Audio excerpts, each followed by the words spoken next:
So let's try this again. This is Short Me Tina from shortmetina.com. I just did a video discussing Snap, and for whatever reason it did not capture my screen. So I'm hoping that it's capturing the time and sales right now of Snapchat. That way I don't do another 5-minute video for it to result in me putting it in the garbage, because it's just a big black nothing or screen of nothingness. At any rate, I'm a little bit under the weather, but rain or shine, spring, winter, summer or fall, sick or not, once there's a trade opportunity, there's a trade opportunity. So now it seems like the stock is getting away from us a little bit. So what I'm looking at is time and sales for Snapchat, ticker symbol SNAP, S-N-A-P. So company reported earnings for the first time as a publicly traded company yesterday. The conference call, the report was not to Wall Street liking, and so the stock is down about, I would say, something like 25%, maybe a little bit more. So I was watching after hours trading yesterday after the company reported, and the stock dipped to a low of 1707. It did not breach that mark yesterday. So that's actually a point of interest to me. Let's see if we can get to 1707 again to see if it falls below that. If it falls below that, the story is going to be completely bleak in my opinion. But I do see a potential buying opportunity here because if you follow the story, you'd know that the stock actually IPO'd at 17. So it's only trading, if we're looking at time and if we're looking at time and sales right now, it's only trading about 87-88 cents above IPO price. So it's a trade that I think from a risk reward perspective can actually, deliver a couple of points. Depending on who you're talking to, depending on how you look at it.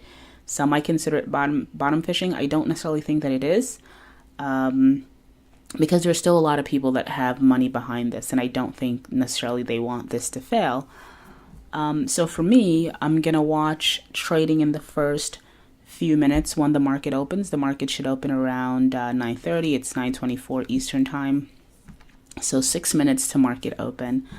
And if the stock can trade between 1650 and 1750, I think I'll alert the stock as a buy. I think, once again, from a risk reward perspective, it looks decent. I'm not sure how far we can go, but I think we can probably get up to the levels in the next few weeks that the stock crashed at, which would be before the gap down, which would be around 22-23, representing, 5 points from here, from 17. But we'll see. I will do a recap video, or I'll come back once the market is open to see whether or not we got our order filled. And let's see if Snap can deliver to us. All right, so right now it's kind of coming down a little bit. 1780, we just saw some 1779 print. All right, so I'll be back in a bit.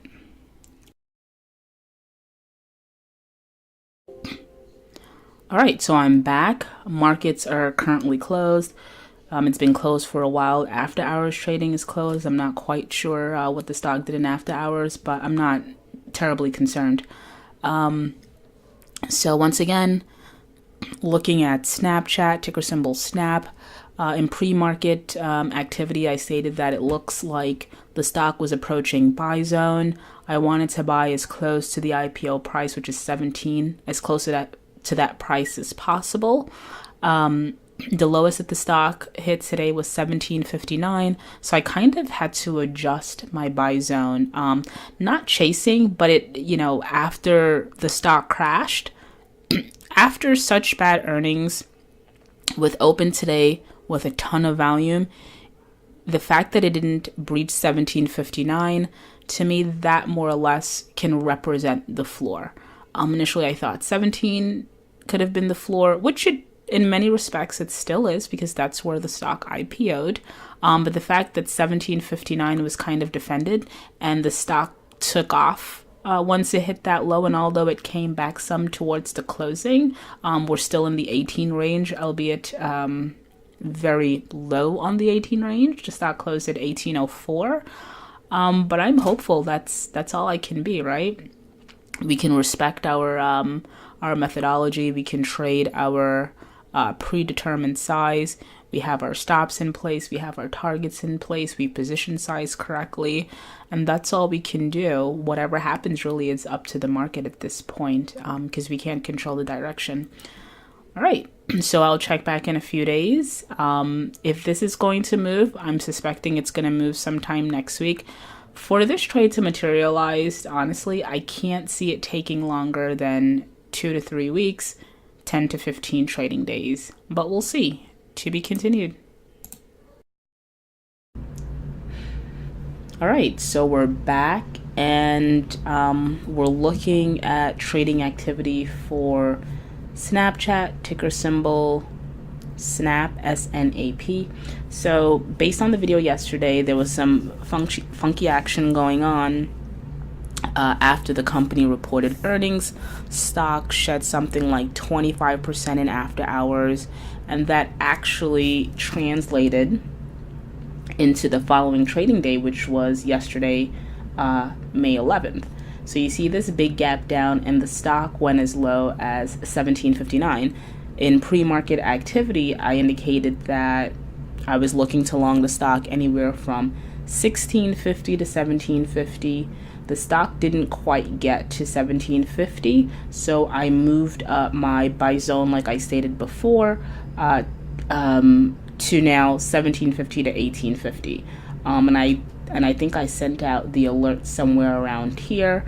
The stock dropped back some, and it traded as low as 18. So if anyone wanted to get into the stock around that range, they should be in at that point. There might have been some that was waiting for it to drop back to $17.50. If you are in that camp, chances are you're not in the trade yet. But for those who took a stab at it, the stock declined from $18.50, which was the max point of my buy zone, all the way to 18. Now let's fast forward to today's trading action, and you can see we're actually doing all right. The stock today appreciated something like, I believe it was almost 17%, going as high as 1948, up $1 or almost up 1 point from the high point of my buy zone. So we're not quite there yet in terms of our target.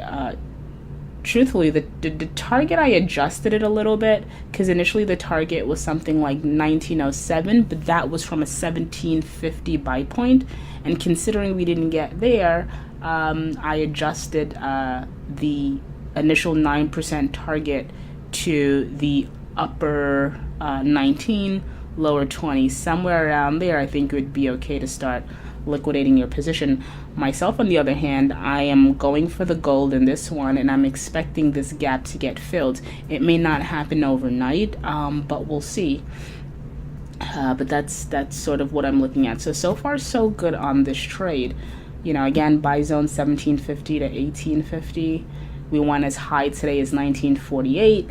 And we closed at 1914. We pulled back some. So going into next week, what I'm going to be watching would be the breakout levels, more or less. So if this stock can stay above 1890, I mean, if it pulls back some, I'm completely fine. If it pulls back some, nothing to worry about, so long as it stays around 1890, which was this breakout area. If we can consolidate around 1890, I have no doubt that the stock will go on to test the previous levels before the gap down.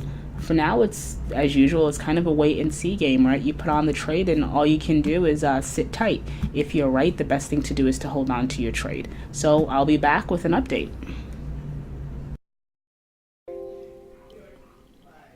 All right, this is Short Me Tina from shortmetina.com. I'm going to make this video extremely quick. So if you've been paying attention, you know that our buy zone 3 days ago for Snapchat was 1750 to 1850. What we did was we tried our best to catch this bounce after the huge gap down, and it proved to be an extremely profitable trade, because in just 1, 2, 3 on our third trading day, the stock has gone from a low of I believe 1707 to a high of 2095. This is a relatively bullish close. I don't know what tomorrow is going to bring. The stock can pull back, or the stock can actually go on to fill that gap, right? This is why I consistently preach we need to let our winners run. We need to give our trades time to develop, mature, and sort of hash out, so to speak. If we had gotten the trade on the first day, right, with our buy point of 1715 to 1850, I think the stock may have closed a little bit above 1850, maybe it touched 19 the next day. Right? Is that a profit? Absolutely, it's a profit. We're in the money, but just holding the stock a little bit more got you from all the way down here to all the way up here, right? Again, this is why I am, in many respects, against day trading and lean more towards swing trading, buy and hold. Obviously, you're not going to buy and hold forever. There are times where your thesis it's no longer valid, and in those regards, you have to let go of your trade. But outside of that, hold on to your winners. You can, as I typically preach, you can let some go along the way, but the name of the game, or the game if you really want to win at it, is to hold on for as long as you can. Not to your losers, but to your winners. Anyway, this little smiley face, hashtag horrible handwriting, no, hashtag ShortMeTina. Go to my website, shortmetina.com, sign up, and just kind of join our team. This is not our only winner. We have several that I've made public. I believe Microsoft, ticker symbol CAT, Caterpillar. We've had AMD was one of our winners. United Airlines was our recent winner. We had PENN as a recent winner. So we're doing really great things over there at shortmetina.com. So head on over there and become a part of our team. Again, hashtag ShortMeTina.